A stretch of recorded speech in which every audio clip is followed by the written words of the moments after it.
আজকে ছিল আমাদের ডে অফ, তো বাড়িতে রান্না করা একদমই মুড ছিল না, তাই আমরা স্নান টান করে ফ্রিতে লাঞ্চ করার জন্য বের হয়ে গেলাম। আই নো তোমরা ভাবছো যে ফ্রিতে লাঞ্চ তাও গুয়াহাটি শহরে কোথায়? আরে আমি আছি তো, আমি তোমাদের সাথে সব ডিটেলস শেয়ার করছি। তো আমরা দুজন চলে আসলাম হলো কামাখ্যা মন্দিরে। হ্যাঁ গো হ্যাঁ, ফ্রিতে খাবার খেতে হলে মন্দিরেই আসতে হবে, রেস্টুরেন্টে থোড়ি কোনো ফ্রিতে খাবার পাবে। গাড়ি পার্ক করে সবার ফার্স্টে আমরা চলে গেলাম হলো কুপন নেওয়ার জন্য।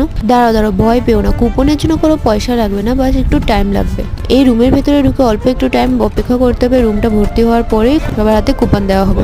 অপেক্ষা করতে করতে আমাদের খিদে পেয়ে গেছিল আর গরমও লাগছিল, তার জন্য বাইরে গিয়ে দোকান থেকে দুটো জলের বোতল আর সন্দেশ নিয়ে নিলাম। এরপরে এসে দেখলাম মানুষ ভিড় হয়ে গেছে এবং কুপন দেওয়া স্টার্ট হয়ে গেছে, তো চলো যাওয়া যাক। এরপর ভিতরে গিয়ে লাইন ধরে কুপনগুলো জমা দিয়ে পেয়ে গেলাম হলো খাবার থালা। গরম গরম খিচুড়ির সাথেই ছিল একটা সবজি, পাঁপড় ভাজা এবং পায়েস। প্রসাদ কিন্তু এখানে আনলিমিটেড দেওয়া হয়, বিনা পয়সায় এখানে প্রত্যেকদিন 12টা থেকে 3টে পর্যন্ত ভোগ খাওয়ানো হয়, তোমরা চাইলে যে কোনো দিনই এখানে আসতে পারো। এরপর আমি আর অভি চলে গেলাম একটু ঘোরাঘুরি করতে, যেটা আসবে হলো নেক্সট পার্টে। ততক্ষণের জন্য